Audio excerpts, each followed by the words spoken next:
All right, we're gonna do some intake prep now. This is a WS4E style raised seam. This is what they mean by raised seams on the runners. It doesn't matter, either one works with the conversion. It's all pulled apart, injectors are off it, which is what you want to do for prep. Pull all the vac hoses that we aren't going to use off it. You can leave this guy for the fuel pressure regulator if you like. Taking a look at it, make sure there's no cracks, nothing terrible. You'll always see a bit of oil at the bottom of this thing. That's normal because of the PCV system. So here's the problem right here. This style of IAC, or idle air control valve, is crappy. This little like top hat thing that's on it, it's a no-go. So we want to pull that guy off and replace it. You can do it in the van, it's not hard, but it's even easier to do sitting here like this. Oh, and look, another good reason to check it. It looks like we've had a rodent friend that's decided to pack this thing. This would be a good hiding spot for shit. Okay. All right, so our plan, that's a good catch because we don't want to inhale that into the motor, although it's not the end of the world. I didn't hear anything rattling around in there. All right, let me get the vacuum out. So I don't know if you guys could see that real well. It looks like you could have this guy pack a pipe or a bowl real well for you if you wanted to. He's doing a good job. All right, let's get some of that stuff out of there.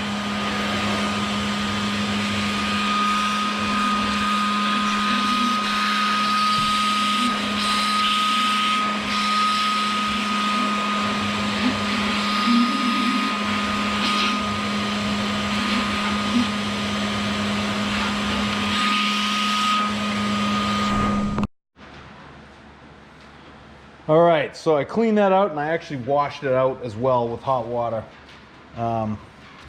just to make sure we got all that crap out of there. Not that it would actually really, like, obviously it's not gonna idle well. If you did inhale that, it's not the end of the world. It's probably not gonna kill the motor, but it's not great either. Like many things on the Zetec, you'll notice, there's a lot of these gaskets aren't actually gaskets, they're actually O-rings. So inspect the O-ring, just make sure there's no crap on it. Looks good. If it looks good, and it's not ripped up at the edges, it's not stiff, you can reuse it. 9 times out of 10 you can reuse it. So we'll put this new guy in. Use either Motorcraft for the IAC, or and put it in the right way. Use either Motorcraft for the IAC, or I've also found that if you end up finding this part, the sticker on it will say made in Japan. Delphi sells one. Part number is CV10102. I'll put that in the docks as well. And you'd be very gentle with this. Doesn't need to go in. It's just snugged, really. We're good to go here now. We can chuck this guy. Same thing now for the intake seals. If you look at them and they seem all right, again, not corroded, not stiff, then you can reuse them. But on these turnkeys, I do them anyways. Just, I mean, you're in here already. You've got this off when you looked at the valves when you're checking out the motor, and the O-rings for this are like $4. So, you know, you may as well. Just get something in the groove under the thing and just pull it out of the way. Yeah, that's a little stiff. They stiffen up over time just due to age, but also they do get exposed to fuel. So rubber that's exposed to fuel will age and become brittle over time. But it's pretty quick to do. It's very cheap to do, so it's cheap insurance, may as well. The symptom, if they're bad, is a vacuum leak you can't find.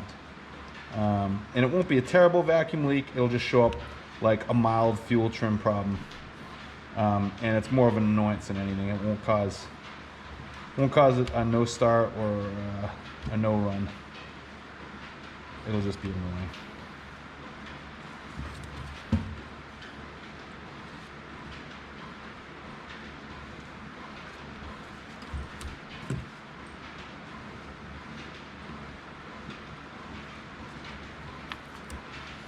Whatever brand you get, there's Mall, here's Felpro, whatever you like. I'll put the Felpro ones in, they'll be easier to see in the video.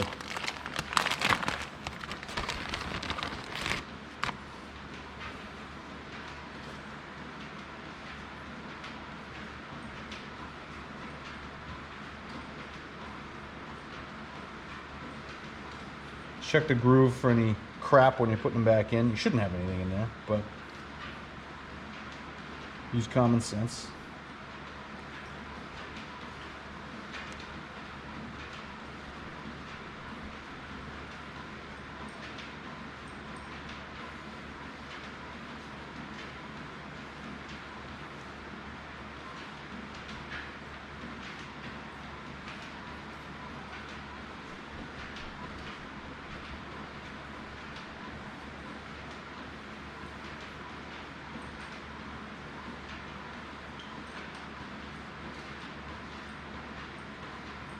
Alright, and so when these are on there, they should be even in height with just a bit of them, not even half of it, sticking above.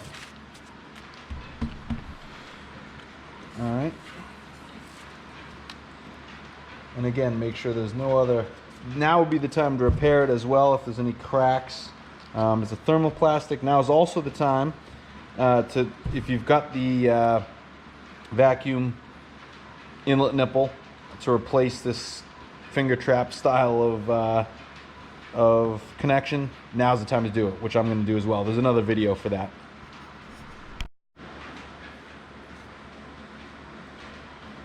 Alright, this one was a pain in the butt to come out, broke in half. Don't be afraid to be rude with it. Alright.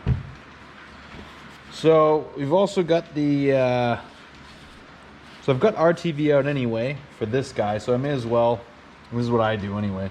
We're gonna go ahead and from the SKI, we'll pull the EGR block off for this guy, and we'll put the nipples on while the whole thing's just sitting here anyway. I'm not putting the throttle body back on right away. I don't want anything to crawl into it before we get it back on and do anything stupid.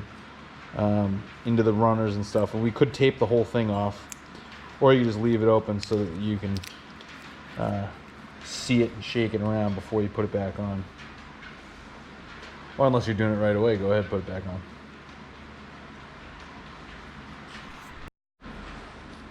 So pull the protective coating off the EGR block off. If you have an auto, this also serves as the attachment point for the dipstick. If not, that little tab just sits there not used. Get out your RTV. Put a real thin, real small bead right around the EGR after you've wiped it down.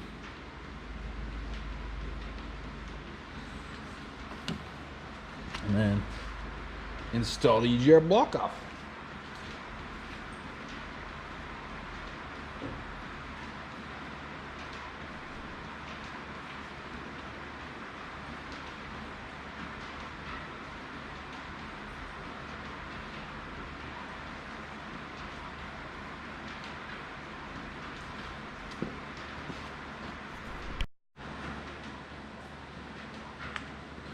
Put a thin smear around the EGR. Just get the guy and we'll put it back on right now.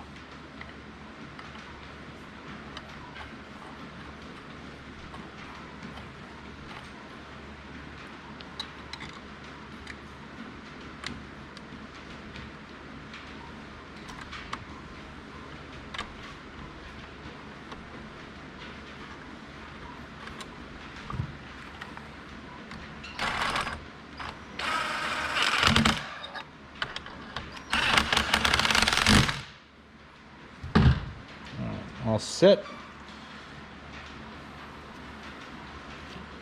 And then for the nipples, just put a little bit of RTV.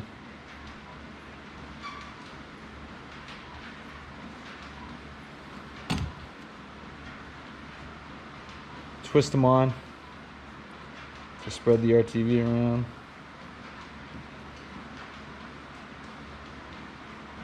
And in the case of this big one, to help get it on.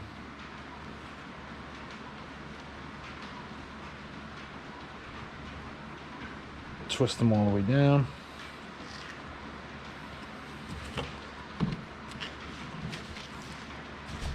And then for good measure,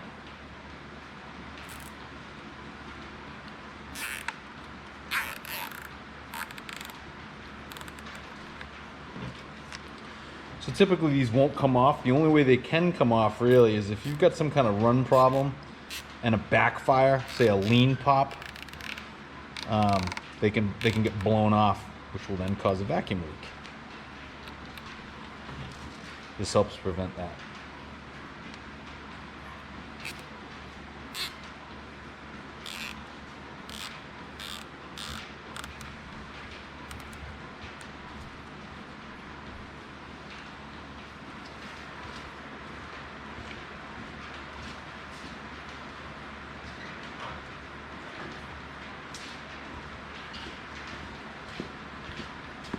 Use black zip ties and trim them. Let's make it look nice.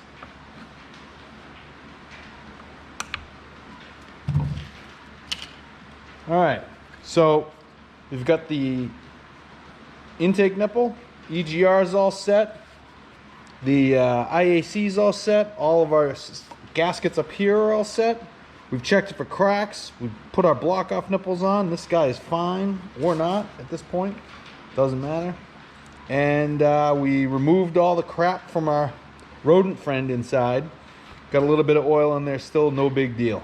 This thing's ready to go on. So this is all prepped as well.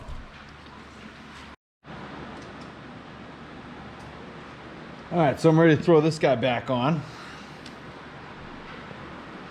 I put the two nuts back on these studs just so I wouldn't forget where they were.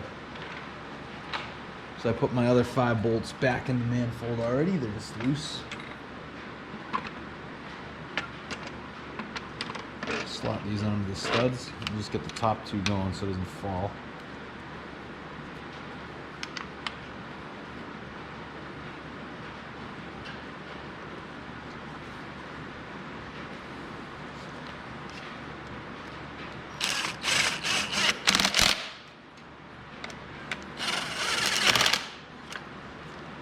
If you're unsure of torque, you're not sure what your tool produces, don't use a power tool. Use the torque specs, which you can find anywhere on Google. Just Google Zetec torque specs if you're in doubt. If not, look in the torque table in the manual. You can always find Zetec info online.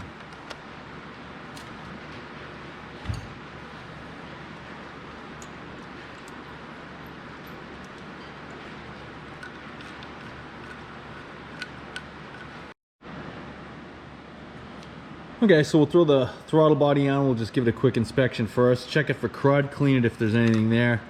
Both inside and out. Feel it. Is it getting stuck anywhere? Is it getting jammed up? Do you need to remove anything? Is there buildup here that should come off? Is there oil anywhere? If you do clean it, I use water, but then make sure to drive out the water through the shaft seal here and the bearings with WD-40 and stuff and dry it off real well afterwards. This is how it should look. Oh, minus this guy because we don't need him. There's a couple styles of throttle body, but they should just be bare brackets, bracket intact, because we'll use this bracket and this is the pull for the throttle cable. And then again, inspect this O-ring. This one looks real good. No, it's still supple. There's no crud on it. It's not broken or bitten up or anything. So we'll just go ahead and throw this guy back on too. And these are just snug.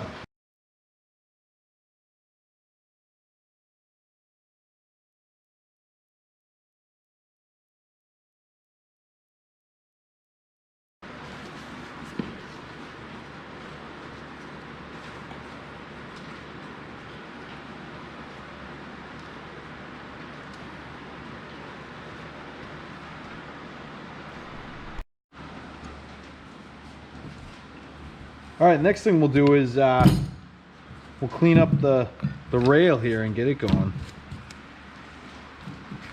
So the rail, stock rail, looks like this. We'll put down a little bit of rag because we're gonna open it up. Presume there's some old fuel in it.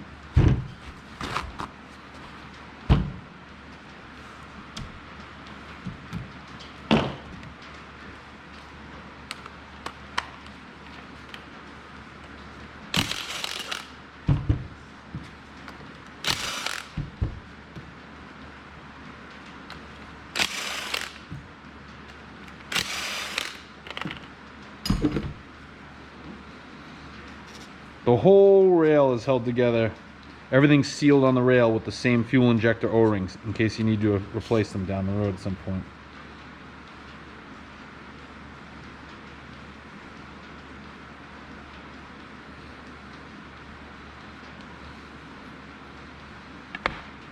Alright, so there's one of the O-rings there that got stuck. We're going to be careful not to scratch the rail. We're just going to fish that O-ring out.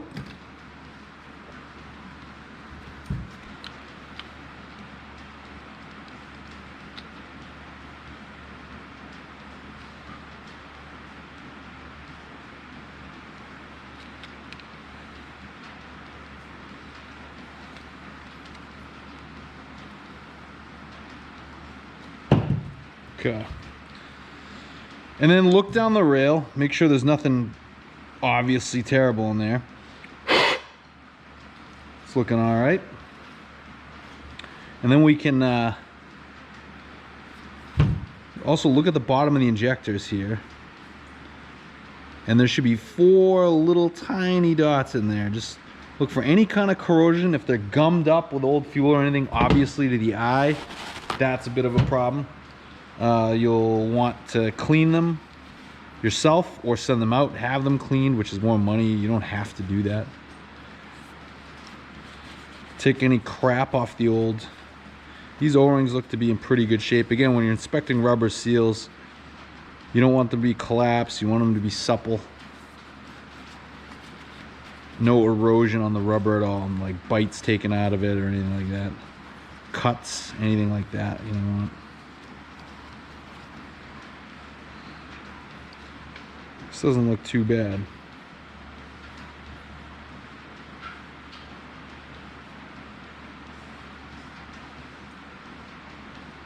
All right.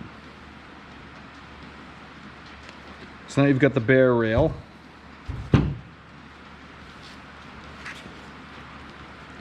along with your fuel rail inlet. Do a little bit of lubrication for the O-ring so it doesn't tear on the way in. And this is how it'll be sitting in the van, like this. So the inlet, this will be the front of the van. It'll be this side. So just again, look at the bore, make sure it's smooth, make sure it's clean. Get that lubed up, that O-ring, and then slowly push it into place. You shouldn't have to walk it a whole lot.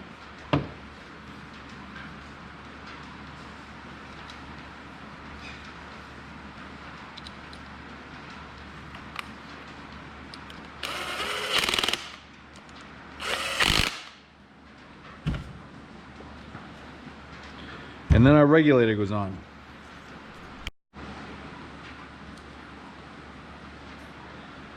All right, here we go. We're gonna install the fuel pressure regulator.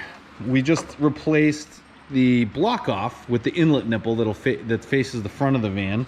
And now we're going to a mechanical style regulator. Why? Because it's simpler and more reliable than a computer controlled, deadheaded, pulse width modulated fuel pump.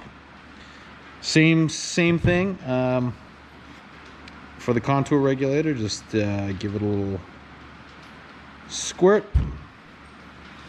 And the return line, this is the return line. This is not a vacuum line. I've had people hook this up to vacuum, and then they wonder when they turn the key on, why is my footwell full of gasoline? That would be because you're returning fuel into your vacuum system and pumping it up into the footwell in the front of the van, and you can ruin your brake booster and all kinds of fun stuff. So don't do that. That's not a vacuum nipple. That is the return line.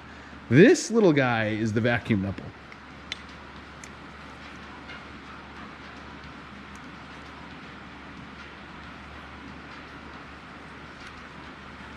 Okay.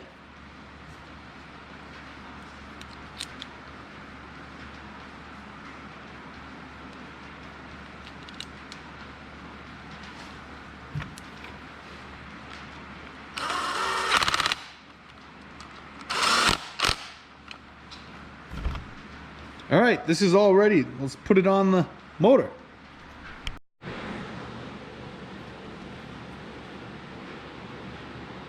All right, same thing for all fuel O-rings. Give them a little bit of lubrication before you put them on.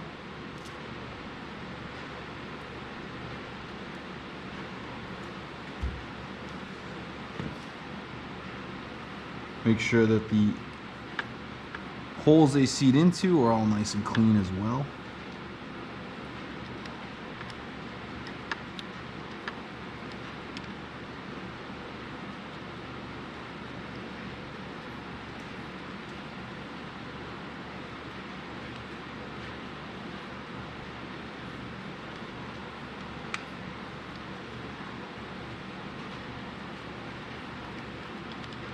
Sweet.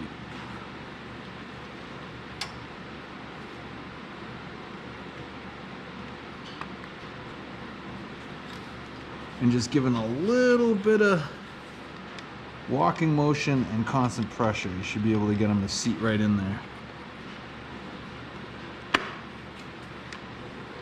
There we go.